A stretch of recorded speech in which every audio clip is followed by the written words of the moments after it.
Well, hello, and thank you for joining us. I'm Jennifer Courduff, and I'm one of the presenters today for our talk on Speech Dude Tells All Tech Tools for the Special Needs Classroom. And I'll let my friend and colleague introduce himself. I am a professor at Azusa Pacific University, and I work in the master's program for learning and technology. Chris? My name is Chris Wenger. I currently work for a high school district as a speech-language pathologist. Formerly was a special ed teacher for 9th through 12th graders. And I also work in a private practice as a supervisor for speech therapy as well. And really like to integrate technology into the field of special education. So we're really excited to have you here today with us. We know that your hours are valuable to you and you have lots of places that you could have been, so we're glad you're here with us. We'd like to show you a couple of tools that we use regularly. I teach regularly to my students who are becoming teachers, both special ed and general ed, and that I know Chris uses with his kiddos as well in high school. So the first tool that I want to talk about, and most of you probably are aware of the Google Suite, but Google Drive has a very robust set of resources for you. At this point, I'm going to switch from my slide to share my screen because I'd rather have you see things in real time than just have you see static slides. So I'm going to go over here to my Google. This is what Google looks like when you're in just the home page. To get to the various tools in the Google Suite, you click on this little icon that looks like a grid, and there's a variety of tools that are available to you, including, of course, docs and sheets and slides and forms, and then just more and more and more. If you just keep going down, there's so many tools within the Google Suite that we can't keep up with updating them for you. But one place, knowledge is power. And one place that I would suggest that you go on a regular basis to look for new things that Google has put out is if in a Google search, I'm just going to go back, and in a Google search I'm going to type in Chrome accessibility. It would be helpful if I could spell extensions. I'm going to click that. And then it'll take you to the Chrome Web Store, which has an amazing plethora of tools for you to use for speech to text, for text to speech, to help students support in all things that they have for learning goals. So if you think you need to buy something expensive or even reasonably priced, before you buy anything, go into the Chrome extension store and see what's available for you free that just latches onto your Google Chrome bar. Now, these don't work if you're using Firefox or Internet Explorer, so make sure that you're depending on Google Chrome to use Google Chrome extensions. Okay? We love questions that are live, so if you have a question or want to know something as we're going through the slides, please feel free to write it in there, and our great assistant Deb will let us know what the questions are. We'd like to answer them in real time so that you get the answers that you need as we're going through. And Chris, go ahead and interrupt me if I don't see questions because I'm not on that screen anymore, okay? Okay, you got it. Awesome. All right, so besides the Google Suite and going into the extension store to looking for accessibility apps that you can use with your students, I want to show you one of my favorite Chrome extensions, and that's called Read Write for Google. It's this little purple icon right here that I am showing with my mouse. I'm pretty sure you can get it in the store. Read Write. And it will come, anyway, it'll come right up or it'll show up down here in the extension store. Let me show you what that looks like on a website. So Newsela is a great support for students. Chris, you want to talk about that a little bit before I show them the Chrome extension tool? Oh, correct. Okay, yeah, so Newsela is a fantastic website for anybody working within any kind of curriculum. So if you're targeting social studies, science, math, history, English, whatever it may be, they provide new articles on the daily basis. And the really nice thing about it is that it has 5 different reading levels. So off to the right there where Jennifer is circling that area, you have 5 different Lexile abilities for students. So you can target those low readers but still with a high interest article, and then you can trellis it on up to very high reading levels and still use that same content. So it's a very nice feature to have. It's free to use, and there's a lot of really nice features built within it. So Jennifer is going to show you some of the ways to use Read and Write within the Newsela website.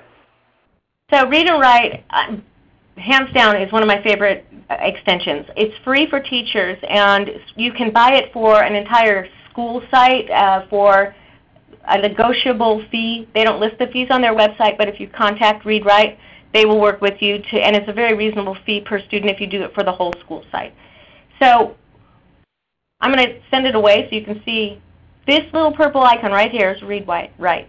So if I click on it, the toolbar shows up. If I want the toolbar to go away, I click on it again. Click on it, shows up.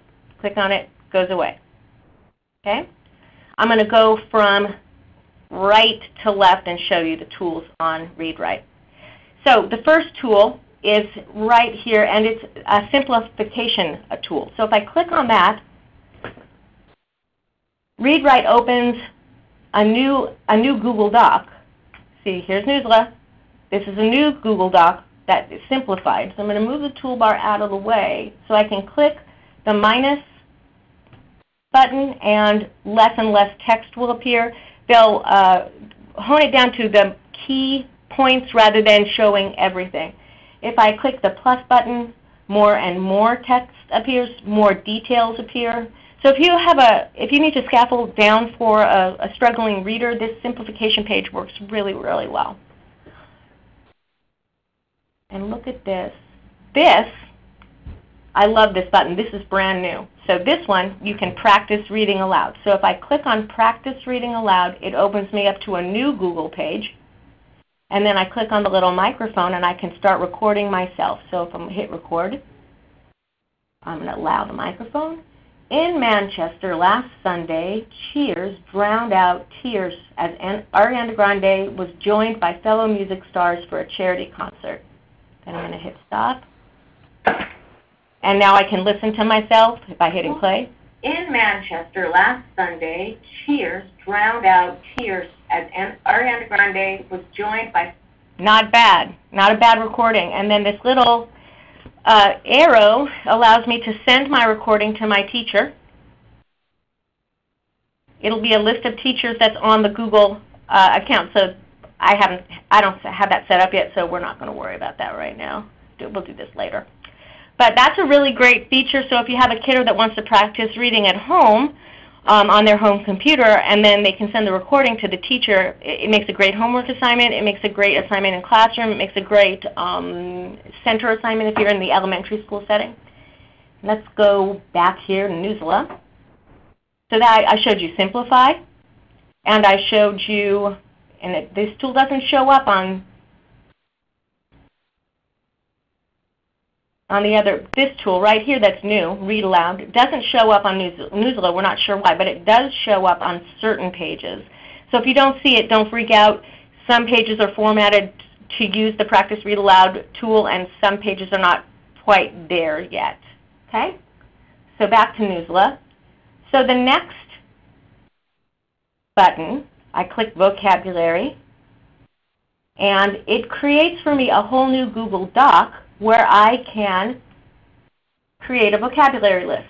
So news, maybe that's my word, and maybe my meaning is something new, and that's not very good, but to show you. Then you can add a symbol, a picture symbol, and then you can add notes. So this list just grows by me hitting the Tab button on my computer. It grows a table for me. Just by hitting Tab, I get the rows I need for the word, the meaning, a symbol to represent the word, and notes about the word. And where did I find that again? That's right here in the vocabulary tool. Okay, so now I'm going to show you one of my favorite tools, because kids have a lot of trouble organizing their thought and then creating a summary of certain documents. So these 4 highlighter tools are amazing. Let's say I want to just basically, I'm teaching nouns and I'm teaching verbs and I'm teaching prepositions. So I'm going to say to my kiddos, I want you to highlight nouns in blue. Let's find a noun.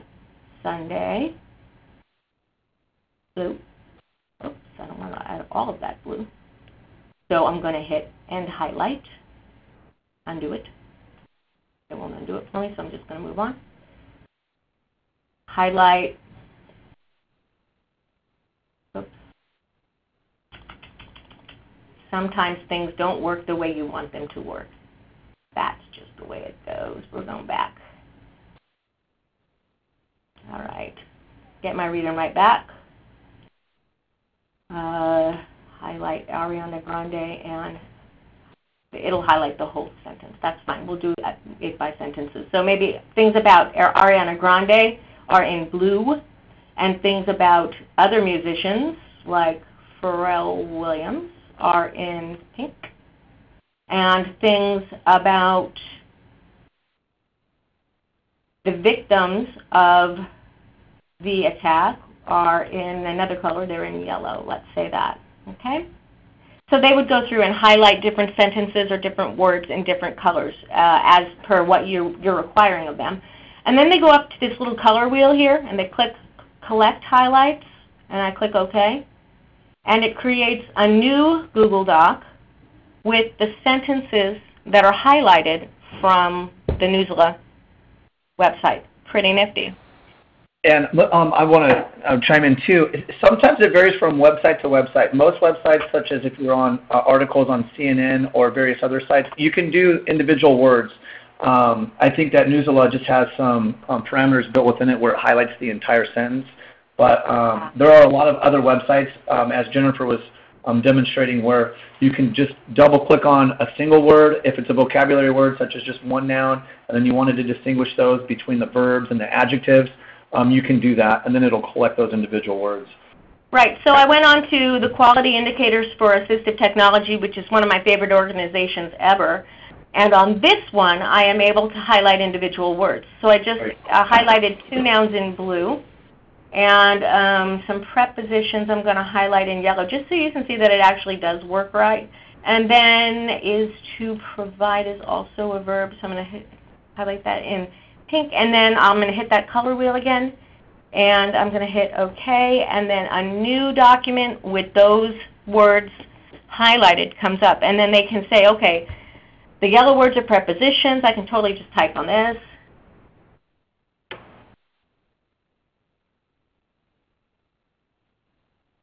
And then the blue words are nouns, and of course the yellow words are verbs. So that's another really powerful way to use the read-write tool. Farther down is a translator. Now, my sister is actually a translator, and she does not trust electronic translation tools, only because they don't translate well colloquial words into the proper terminology. So you really want to be careful with a translator that you have someone who speaks the language and make sure that the words are right. But it does a pretty rudimentary job of translating from English to Spanish. So there's that. Then, this tool is a speech-to-text tool, talk and type. So if I go there, I'm allowing it. I'm going to go here to my highlight page and go to the talk and type. And it just picks up everything I say. You see how it's typing for me right there? It will keep picking up everything I say until I click on the microphone again, period. Yep, it even picks up punctuation, period. So, comma, if I want to make sure I have good punctuation, comma, I can speak out the punctuation and it will type for me, period. So this is a great tool if you have someone who struggles with writing but is great with storytelling or has a lot to say. When I taught 4th grade, I had a little girl named Shaylee who had amazing stories in her head and really had a hard time articulating them on paper. So you'd end up with a string of letters, no capitalization, no spaces, no punctuation, and I would decode them and see these wonderful stories in the decoding of those. This would be a tool for Shaylee because she would be able to speak her story out using this dictation feature, and then we could work on her writing skills in other areas without blocking her creativity because writing was hard for her. That's an application that I've used, and it's very powerful for students. All right, so translator, talk and type, screen mask. This is a great tool for a student who has problems with bright background. So if you've got a student with a vision impairment where that white background is just really bothers them, the screen mask tool is the way to go. Love this tool. The next one is an audio maker. So here I can record my voice and it'll be a voice text. Right now it's not letting me do that, but I'm probably on the wrong kind of formatted page. And I want to give Chris enough time to show you all the great things, so I'm going to kind of move along here. The next tool is a screenshot reader. So if you're on a website that's like a PDF or where there's locked text and you can't read it, let's go to Quiet and see if it works there. So screenshot reader. I can highlight what I want read. Let's just do that. The mission of Ph.D. could guide the provision of quality assistive technology services to improve the educational achievement of students with disabilities. So again, it enables me to select text that I want read across the stage. Let's go back to Newsela, pick screenshot reader, pick one sentence to have read. I just drag my mouse over it, and then I let go, and then it just reads. Mumford & Sons frontman Marcus Mumford opened the show after the crowd fell silent for a minute. This is a great tool for a student who has trouble with reading and they need that text-to-speech support, or an English language learner who has trouble with pronunciation and they just need that support to have it read aloud to them. That screenshot reader allows you to read just a selection. Now if you go to the play button, put your cursor where you want it to play. Results. All English, Spanish. Suggested searches. Pro-con. Okay, that'll read everything that's on your screen. So I don't use that too much because that's kind of overwhelming.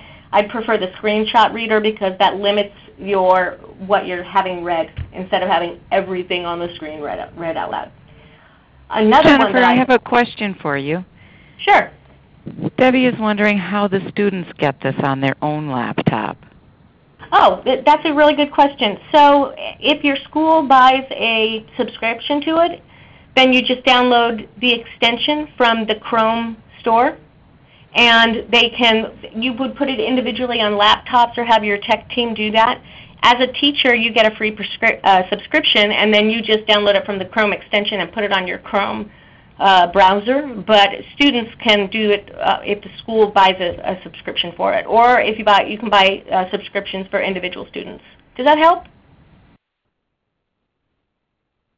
But you do need to download it on each individual laptop. There's no batch out unless you can work with your IT team and have them push it out, which it might be possible depending on your IT team and how flexible they are.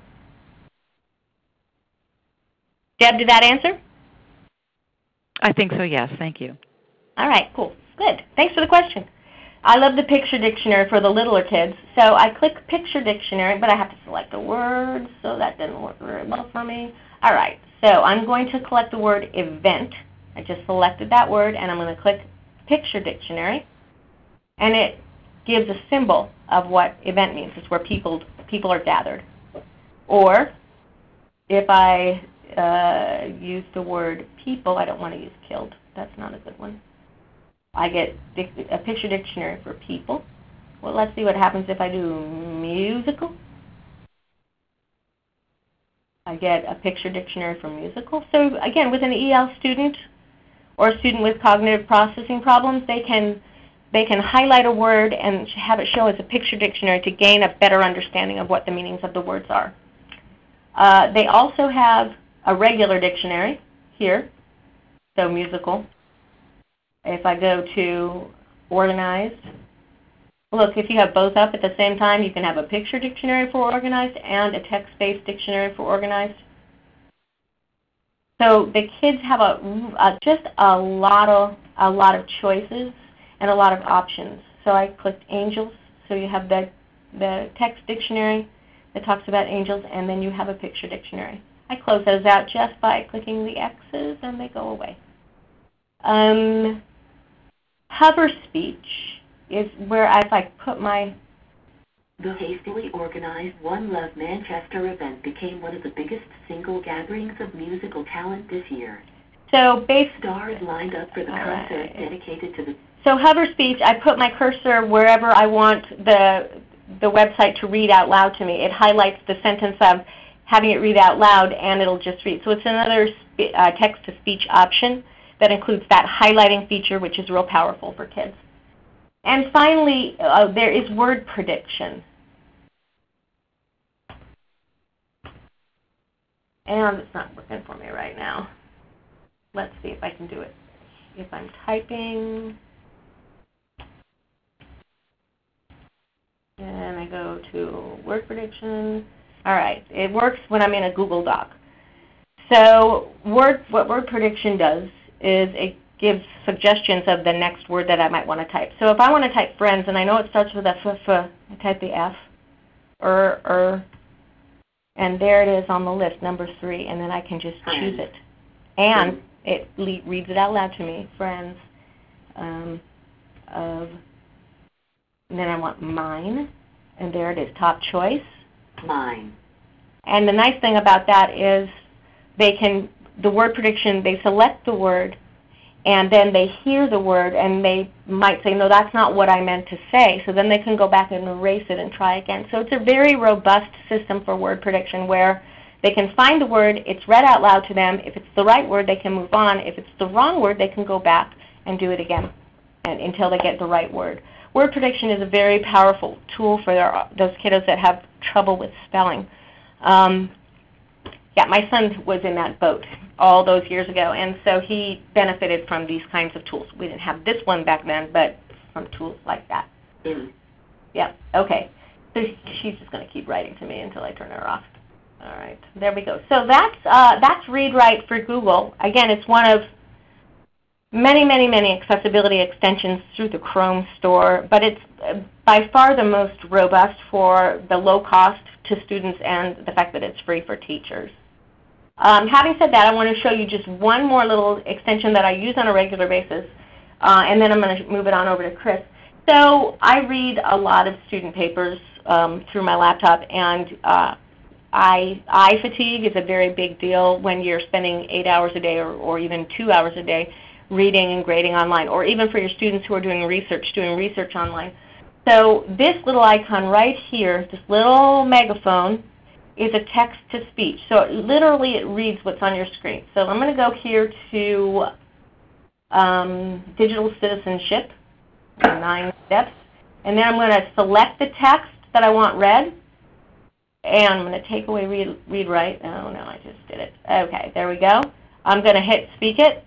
Today, as students have an online playground in addition to the physical one at their schools. But unlike school playgrounds, digital spaces are rarely monitored or supervised. And you can change the voice, you can slow the voice down. It's a very digitized voice, but in the settings within Speak It, you're enabled to slow that voice down or turn it to a male voice, I believe, if that's easier for your kiddos to hear. So Speak It, I use it all the time. It's free. There's a version of it also for Firefox that's not Speak It necessarily, but it's something equivalent.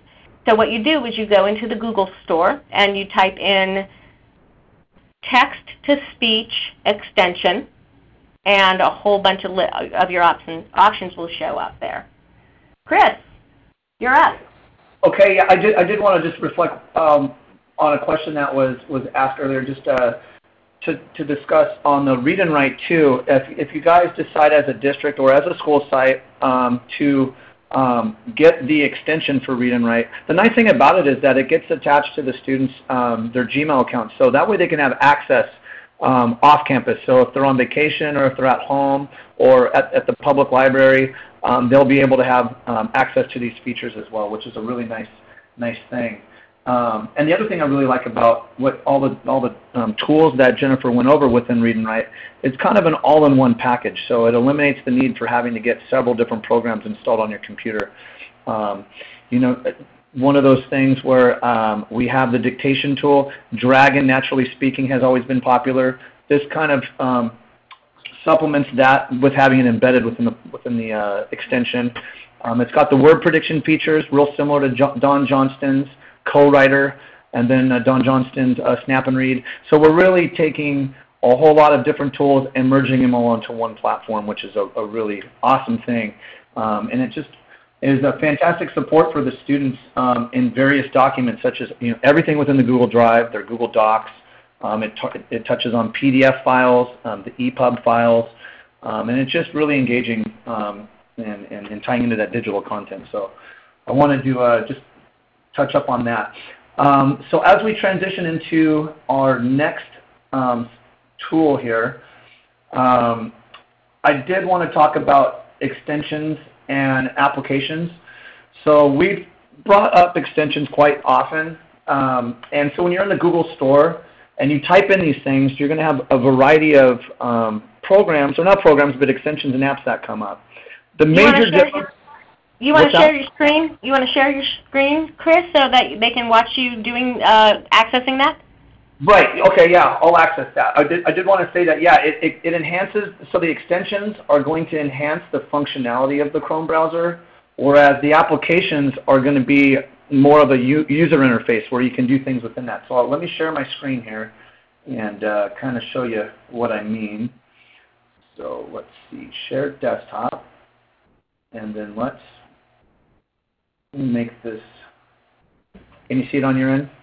Yep. Great. And so what we have here, so when you're in the web store, you're going to, and let's say we type in Read and Write. You can see on the very top up here, it says extensions, and then we have themes that pop up, and then as you scroll down, you have apps.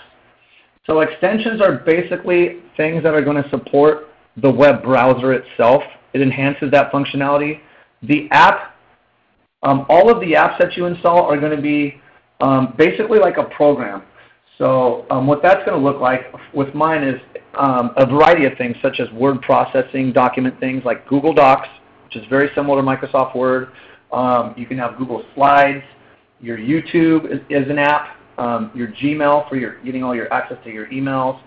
And just a variety of things. You can see that I have here for my apps. And you can make it as your app store as long and endless as you want, or just narrow it down to those things that you use most.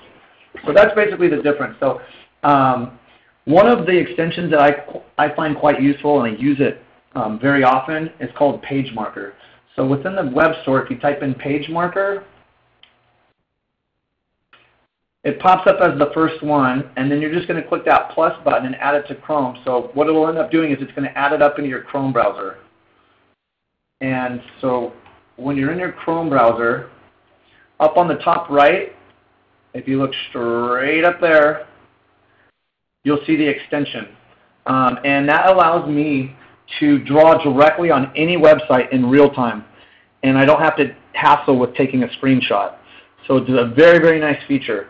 Some of these, as you'll see as we move on to some of our slides, I have screenshotted it just as a reference. But I wanted, Jennifer and I wanted to make this presentation today more interactive. So part of PageMaker is really going to help me out so I can highlight key areas so you guys know exactly what I'm referring to. So what I'm going to do here is I'm going to clear this.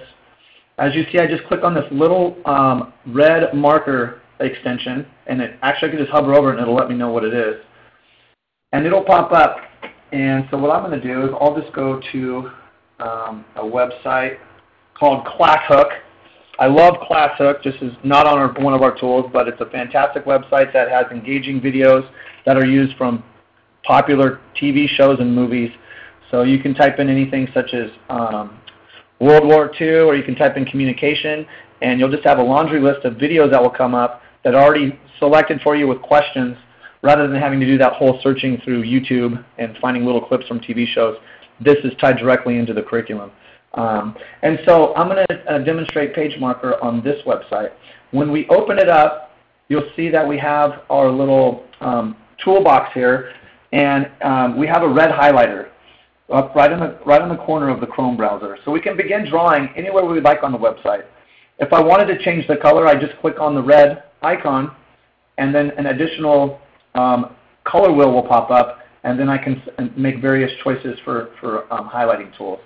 So within this browser, if I wanted to really show you that this is effective for students using their favorite TV shows and movies, you can see I'm using PageMarker to underline that.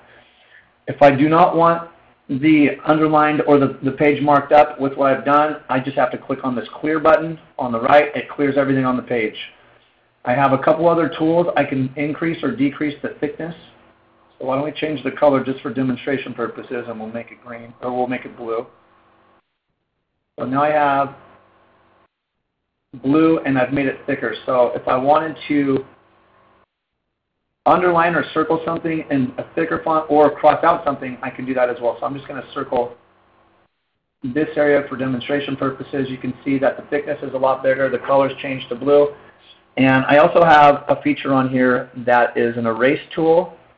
And I can click this and erase any part of what it is I highlighted. And again, it's as easy as you guys are seeing. It's fantastic, super simple, drawing on any website that you come across. So a fantastic and simple extension that you can use for your class. You can use it individually when you're working with students. And then to clear the whole page again, we can hit clear. We can get out of the page marker by either hitting the escape button, or we can just hit close.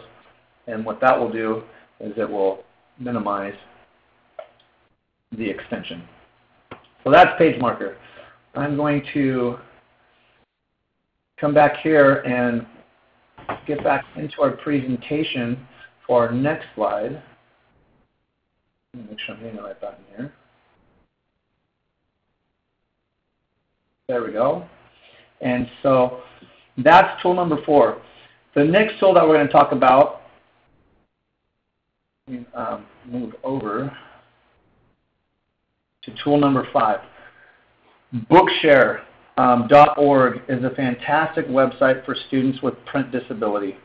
It really opens up the world of reading for people who have disabilities. And it's been a game changer for me within the field of education and for all of my students.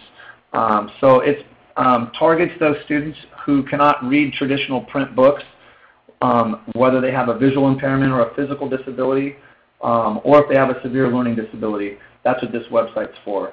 It makes books accessible for everybody. And so what I'm going to do is I'm going to open that up on my screen here for you guys. And I'm going to show you exactly how Bookshare works. Because there's one thing about going to bookshare.org and understanding the uses of it, and a whole other thing on how do we actually get students signed up for this thing. So when you log in, you can become your own site's administrator for free, if you're, depending on if you're a resource teacher, special ed teacher, administrator. It doesn't matter. As long as you're working with the students, you can become the liaison for your campus, and then allow students to have access to this as you register them. So I'm going to log in with my account, and what ends up happening here, I'm going to enlarge my screen. I'm going to use my page marker tool so you guys can see what I'm highlighting. So we have a variety of things within the website here. On the left, it'll let you know what reading lists are assigned to students, the history of what they've read, and then you have your members that are the students that you select for the program. You have sponsors, organizational info, your request, and then reading tools. When I come to this page, in order to add a student, I'm just going to click Manage Student Roster right here where I've circled. So when I click on that, it's going to open me up to a page where I can add students. So this is the page that shows me all of the students that have Bookshare. It lets me know their grade level. It lets me know if they're still currently a member or not. And then it lets me know how they qualified, if it was a learning disability, a visual impairment disability, a physical disability, and then what type of plan they're on. So since I work within the school system, the plan is always an IEP for my students. Once I scroll down to the bottom,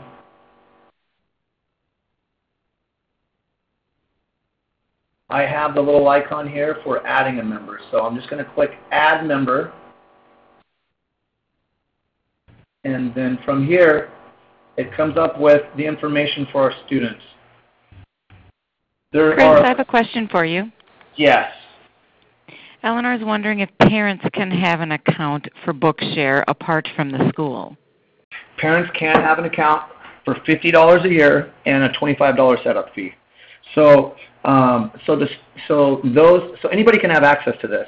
If a student does not qualify for the program, if they don't have a print disability, they can still have access to it. It's a $50 membership and then a one-time $25 setup fee. So relatively inexpensive for those to have access at all times. So it's a pretty cool feature. Yeah, because there's going to be some students who don't qualify where you automatically think, you know what, this student's going to qualify. And they have some guidelines within Bookshare that we need to follow for the, ensuring that they have some type of print disability. Because there's some who don't qualify, such as kids with autism don't always qualify for it. Kids with intellectual disabilities, those who have ADHD, those with hearing loss, those with dysgraphia, and those with dyscalculia. Those are going to be some students who don't necessarily qualify for it. So we do have to look at the IEP and say, you know what, does this kid really struggle with reading? Do they have that print disability or reading comprehension difficulties or whatever it may be? And then this is the area where we qualify them. So hopefully that answered the question. Yes, thank you. Perfect, perfect. Yeah, so on this page where we add a new member, this is going to be the information that we're going to gather for that student. Type in their grade level, and we're going to put their disability. And then once we save this, Chris? Yeah? Real quick, if a parent does have a documentation of a qualified disability, is it free for them?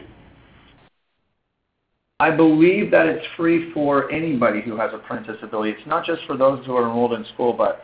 yeah, that's what I thought. That's what I thought. Yeah. So, yeah. Yeah, it's so it doesn't have to just. That's a great question. It doesn't just have to be within a certain age range. It doesn't have to be K through 12. The website states specifically on it it's for all ages.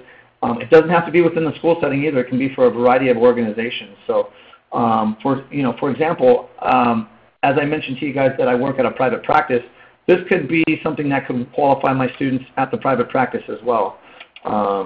And within that private practice, my youngest client is 18 months. My oldest one's 83 years old. So I'm really hitting the spectrum of age groups. So yeah, this is they can access at any age in any organization all of the books that are available here. And there are hundreds of thousands of books that are within this program. So it's a fantastic fantastic thing for everybody. Did that answer your question too, Jennifer? Yes, it did. Perfect. Okay, so once I get the students added as an individual member, or that first part adds them as an organization member, in order for them to get access within the web browsers for the books to be read to them, they have to become an individual member. I do this during the IEP. Everybody could be different, but during the IEP, I just fill that chart out, have it emailed to the parent, and then they sign it right there at the meeting. I've never had a time where the parent has said, no, I don't want to sign up for this for my child. So they sign up right then and there, and then the students have access to it. They'll have their user ID and password created for them based on your information that you put in here. And so what I'm going to do is I'm going to log out, and I'm going to show you what it looks like from a student view. Because this is the organizer's view that we have. So it's going to look a little bit different than when I sign in as a student. So I'm going to log out of here, and then I'm going to log back in with a different account here. then we're going to give you demonstration purposes here. A little bit different. So you can see over here on the left, I no longer have like a members section. I can't manage members or anything like that because I'm on the student view. So the student view has a variety of tools in there as well. If you have students who are visually impaired, there are books that can be read in Braille, and there's a variety of other features. I'm going to show you some of those features, but just to name a few, similar to some of those other readers that are out there, and stepping back to what Jennifer had demonstrated with Read and Write, there are a variety of tools when the books are read out loud, such as highlighting the text as it goes through, providing a variety of voices that can go with it, increasing or decreasing the speed that's read out to you, the other cool thing is just being able to read directly from the internet browser. So let me clear this.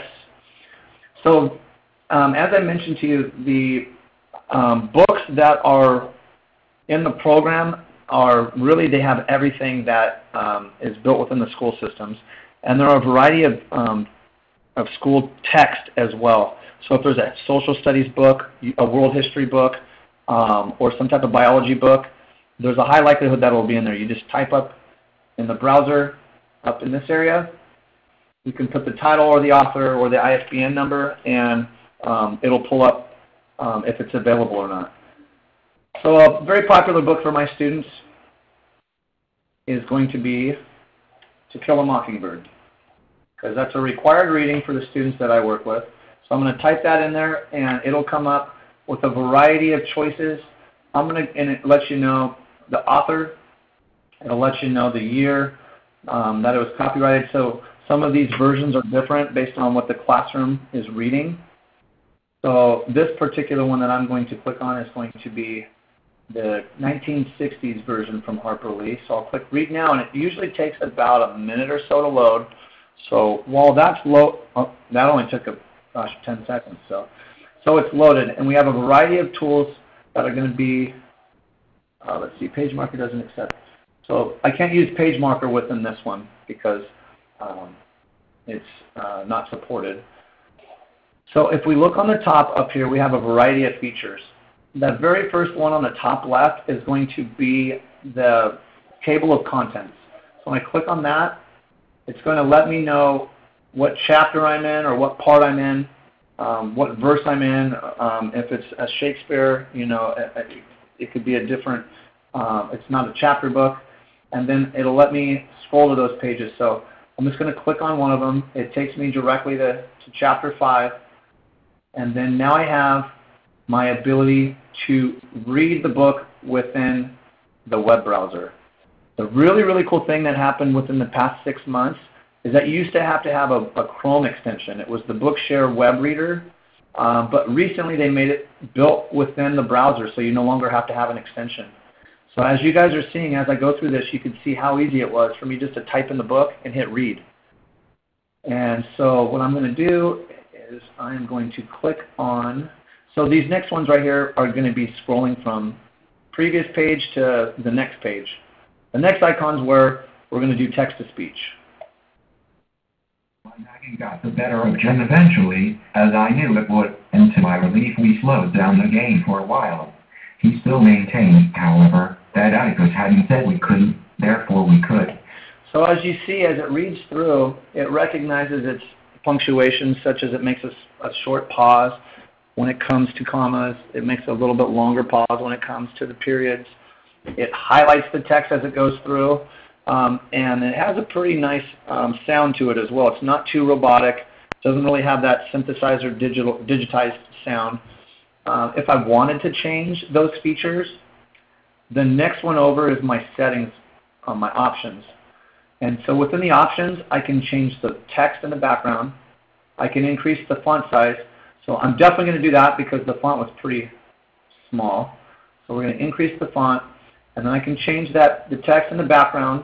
I can put a white background with black text, or I can invert it for those who might have an easier time with inverted colors where there's a black background and white text. And then I can change the display format of it. Right now I'm just going to have it when I hit play, it's going to have the scrolling feature where when it reads, it's just going to scroll through the sentences and then go in order as it reads through. Down on the bottom, I can have my speech rate. I can increase or decrease the speech rate. Typically, rule of thumb is that when we figure out the students' reading fluency levels, we can increase text-to-speech by 20%. That'll help increase their reading fluency level as well. And that's a good habit to get into, is setting the reading fluency speed of the text-to-speech just a little bit faster than what the kid can read, so we're helping them in more ways than one. So it really ties into the reading fluency component, it ties into the reading comprehension component, and it's just a fantastic thing to have. So what I'm going to do is I'm going to increase the speech just a little bit, and then I have the option of displaying the page numbers, or I can deactivate that icon. So let's save that. You can see it increased the font, and then as I hit my reading tool up here, my text-to-speech, it'll be speaking a little bit louder. 5. My nagging got the better of Jim eventually, as I knew it would, and to my relief we slowed down the game for a while. He still maintained. So not bad regarding having access to this for free for students with print disabilities. The next icon over, what that's going to do is it's going to invert the colors. It turns the night mode off. So again, for those who might have difficulties with those colors, you can invert them, and it flips the background to a dark color and puts the text into a light color. So we'll go back to night mode being off, and then the very last one right here is just going to be full screen, as you typically have with the site. In order to get out of the full screen display, you just hit the escape button, and then we're good to go. So that is the features for Bookshare. When I go back to the main page, I'm going to type in another book. So let's do another one that's quite common. We'll do Of Mice and Men. And so when Of Mice and Men comes up, you can see right here when it pops up, it says Add to Reading List. This one says copyright 2012. We know it's not 2012, so chances are this might just be an annotated version or a summarized version of it, probably not the full book. And then therefore I can scroll down, 1937, this is probably the full book. I can click Read Now and go in and check out the chapters and see if that's accurate or not. If we want to give the students the text of what they're going to be reading for the entire year, the students can come on to the website, and then they can add it to their reading list. And they can have a pre-made folder for what they want to put it in. So if this is coming up second semester and it's only first semester, add reading list, and then they can select English 3-1, or they can go to any other one that they've created. You know, it's got, as I mentioned to you, tons of different novels and tons of different features, so they might have a world history class, and then they can have a variety of books in there as well, such as Night, or any other book. And then they just click Add, and then it's adding, and now it just put it in the favorites. So on the home page for the students, let's go to their account, and then we're going to go right here to where it says My Bookshare, and the students can click on My Bookshare. And once that comes up, it's going to give me the option of clicking on the reading list. And the reading list is going to be right here. And they have a couple other things too for what they've recently searched for, or different ideas of books that might be similar. For now, we're just going to do this on my reading list of what we added. English 3, we just added one, and we should have Of Mice and Men. There it is. So within their profile, they can have an endless amount of books that they can put for the year of what they want to read. It's not limited to just the curriculum either. The cool thing is that if you have students that have free time with maybe a silent sustained reading portion of their class, or if you have students who have a tutorial or study skills class and they have some downtime and they want to read, they need a little bit of support from a screen reader, or if they just need the access to the book, they can type in current things as well. So, you know, offhand, I know that Harry Potter was a very popular series, so we can type in Harry Potter, and we've got a ton of, as a matter of fact, if you look, there's 228 different results, so that's probably going to give me several articles, but it's also going to give me the full books. So if we could be more specific, I'll type in Harry Potter and the Goblet of Fire, and we can see if that pops up. So book 4, Harry Potter and the Goblet of Fire pops up. They can add it to their reading list of books to read during SSR or books to read during study skills class or for free time. And it's just a fantastic resource for these students. It gets them wanting to read. So, you know, there's that new Netflix series that came out called 13 Reasons Why. They have the digital version of what started that whole Netflix series. Kids are really into that kind of stuff. It's just an unlimited amount of books. Lord of the Rings, you name it. And then a lot of current TV shows and current movies that are out too. They usually have them in there. So there's just going to be a couple books out there that students might have heard of that you want to screen because they are built within the program, such as 50 Shades of Grey. That is in there. I don't recommend our students reading that, but so again, you just kind of monitor that. And then other than that, that's going to be Bookshare for accessing digital files. Those who qualify, as I mentioned to you, are going to be those with low vision. The people who would qualify, those students for low vision, are going to be the teacher that's working with with the visually impaired student. It could be a special ed teacher. It can be the family doctor. It could be the ophthalmologist. It could be an optometrist. Those with physical disabilities can have access to it. The ones that will qualify students for that are going to be your resource specialist, special education teacher, physical therapist. Could be the family doctor or any other medical professional. And then the one that hits home for most of us is going to be those with learning disabilities. The ones that would help qualify students for this program with a learning disability is going to be your special education teacher, those who work with kids with dyslexia, resource specialist, the school psychologist, a clinical psychologist with a background in learning disabilities. Could be the family doctor, a psychiatrist, a neurologist. A variety of people, as you can hear, really could benefit and really help our students qualify for the program. So free for them, and as I mentioned previously, $50 if they don't qualify, and then a $25 setup fee. So let me get us. Chris, I have another question. Stephanie says she's in the community college setting, and she's wondering how a student provides the documentation of print disability. Excellent question. I would imagine that, because I haven't encountered that yet since I work within the schools, but post-high school, since they do allow access for all ages, I'm thinking that would be something you can contact Bookshare with. Previously, they didn't have any online forms that you can fill out to type in and get the students that quickly registered. What you would have to do is you'd have to provide a hard copy documentation, fax it up to the state, up where Bookshare is at. They're up in Northern California. And Chris? then, yeah. Also, just real quick, Stephanie, so in the college setting, they'll have a learning enrichment center or something to that effect where they're supporting students with disabilities in higher education. So by law, they're required to make accommodations for students at the community college level and at the university level.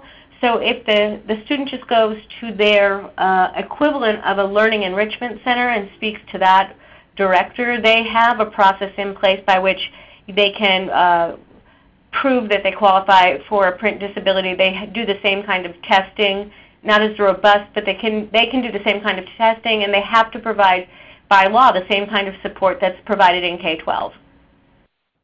Does that help? Excellent. Yeah, that's fantastic.